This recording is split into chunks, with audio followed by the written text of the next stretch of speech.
Hello guys, this is Richard Rich TV and welcome back to my channel. But before I start the devotional guys, I would like to shout out the following person on channel na napunta rito at na-join sa devotional. Shout out and God bless to Debbie Ortez, Janoy Abiden, Mariel Kaay, Heart Bonsalan, Dayan Magsayo, Christian Ragasa, Daisy Jane Mariano, Risa Hungoy, Ashley Torremocha, Francis Canoy, Andolin Padaranga, Angel Mangiran, Sasuke Oshiha, Honestly Faith Gloria, Chiska Balino, Arvisal Solis, Lorilyn May, Asingwa, Daniel Bolio, Richard Marie, Tresia, Rachel Obogon, R.B. Haralbi, Franz Shandog, Nathaniel Avilla, Velaris Chongko, Jerry Abok, Jerica Portugana, Kids Las Marias, Jans TV, Michael Aborita, Bunny Vlog, SSCTV of Korea, Retro Vlog, Bing Bitorpo, Kirby Baliser, Mark Anthony Pamisa, Daryl P.S., Queenie Amoyo, Eliza Miharis, Kimberly Rimando, Albert Avillanosa,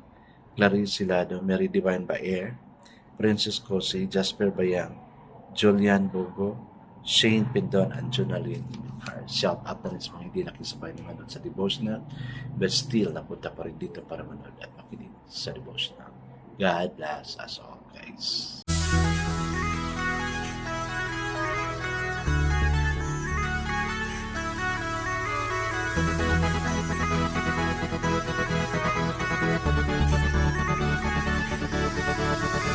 Rich TV, where you heard it. Number one is on the top.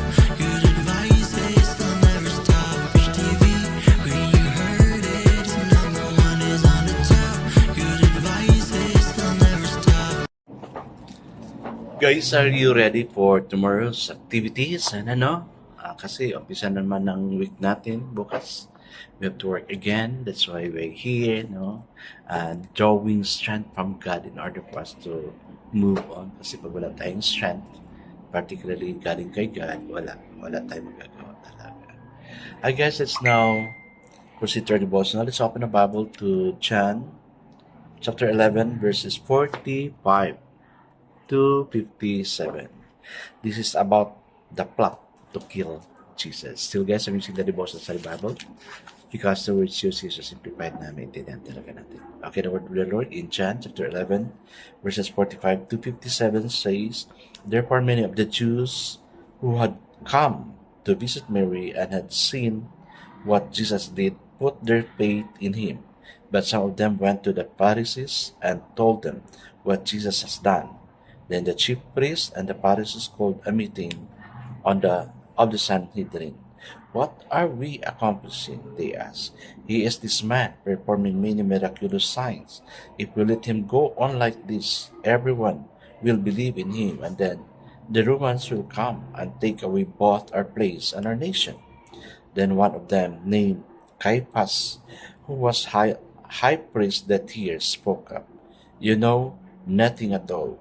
You do not realize that it is better for you that one man die for the people than that the whole nation perish. He did not say this on his own, but as high priest that year he prophesied that Jesus would die for the Jewish nation. And not only that nation, but also for the scattered children of God, to bring them together and make them one. So from that day on, they plotted to take his life. Therefore, Jesus no longer moved about publicly among the Jews. Instead, he withdrew to a region near the desert, to a village called Ephraim, where he stayed with his disciples. When it was almost time for the Jewish Passover, many went up from the country to Jerusalem for the ceremonial cleaning before the Passover. They kept looking for Jesus, and as they stood in the temple area, they asked one another, What do you think? Isn't he coming to the feast at all? But the chief priests and the Pharisees had given orders that if anyone found out where Jesus was, he should report it to so that they might know and arrest him. Amen and amen. Teka muna guys kasi para magulo dito. I guess let's not pray. Father, napakahirap po God. May mga taong nag-i-interest na litisin yung buhay ng isang tao, God. What if this thing happened to us, but this thing happened to Jesus? Many people want to kill him because of jealousy, because of the power he has over them. That's because they do not know that he is God. That's because they are serving a wrong God, O Lord. But for us who know who you are, O Lord God, we really have to cling on unto you. Lord, we're suffering the same, God. That's why I pray for your protection. You have your divine power, O Lord God, to move unto us and to protect us, O Lord God. Yes, Lord, you died on the cross on our behalf, O Lord. Lord, I pray to please forgive us from all the sins we have done unto you. Sa mga andito ngayon, kung ano man yung mga kabigatan ng buhay nila, O God, would it be a threat of physical illness, penances, safety, and a lot more, O Lord God. I pray to please release us, O Lord God.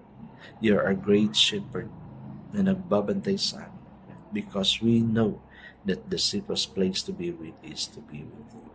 Lord, bless us all. In Jesus' name we pray. Amen and amen. The focus verse for this evening, guys, is found in John chapter 11, verse 44. It says, Jesus said to them, "Loose him and let him go." So, the title of our devotion for this evening, guys, is Unbinding People. This passage is filled with liberating truth. Christ raised Lazarus from the dead as his great physical miracle. It was a prelude to the time in which he, as resurrected Lord, would raise the dead among the living. People like you and me, those who are alive but dead to what life was meant to be. Put your name on the verse. Richard, come forth, come alive, and live forever. You try it, guys, like what I did. Richard, come forth, come alive, and live forever. Wow, ang ganda, no? That's the promise. But there is another miracle here in the passage. Jesus commanded the people to unbind Lazarus and let him go. He was out of the tomb, but bound by grave clothes. Again, like so many of us and our friends, we are out of the tomb, though believe in Christ, but are yet free to live life to the fullest. Note that Jesus did not unwind the grave clothes. He commanded the people to do that. The same is true today. We are to be the people who unbind others from that grave clothes of fear, sick memories, caution, and reservation. How can we do that? By showing them what it means to be free ourselves, and then enabling them by listening, loving, and praying for and with them. Amen and amen. Grabe si Lazarus, no? Kasi best friend siya ni Lord. Nasa kanya talaga yung opportunity niya. Of course, being a best friend, yung pag-iisip mo na sa best friend mo talaga, di ba? Sa mga estudyante ko, di ba? Minsan, nagsisinungaling tayo na, labas kami, may gagawin kami, pero there, no?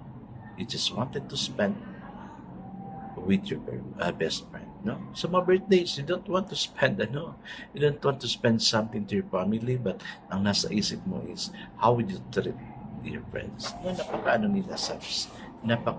Yung blessed ni Lazarus na pili siya. Well, wala tayong magawa. They can be God's best friend. Kasi pag best friend tayo, Lord, makipag-friend tayo kay Lord, lapit tayo sa Kanya. So we can also ask favor from God, like what He did to Lazarus. Imagine, patay, binuhay. Kaya guys, no, yung sa sentence na sinabi ko, fill in your name, blank, come forth, come alive, and live forever. Dun sa blank, fill in your name, no? Like this one, Richard, come forth, come alive, and live forever. I guess that's not pray. Yes, Father, you are the most powerful God, and you are the only God na Sinisimba namin, O God. Thank you, O God, that the ministry you have here and every Christian is to unbind people in you and in your name only.